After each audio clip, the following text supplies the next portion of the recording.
के। इनका के मत मारा जा मरदा जा हमके। ई फैसला दुनिया में जियल मुश्किल भइल, अब जख्म ही दिल के फिल भइल। बर्बाद करके जिए आराम से, बदनाम भइल रानी तुहरे नाम से।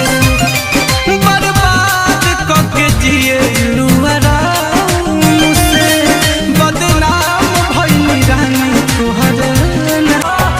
नीमक तरीके जख्म पर अब मरहम लगावल छोड़ दो। जाए के तो चलिए गइलू, अब सतावल छोड़ दो। जाए के तो चलिए गइलू, अब सतावल छोड़ दो।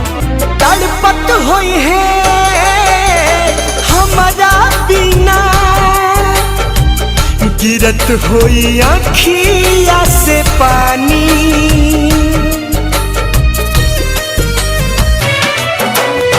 हद से ज्यादा तोहरा पर उम्मीद कईनी, तोहरा खातिर घर भर में जिद कईनी।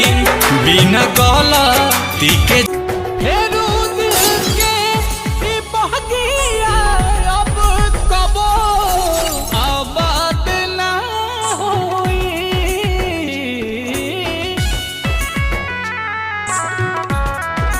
सिवा तोहरा रहेला प्यार कबो, तहरा बाद ना होई। अचानक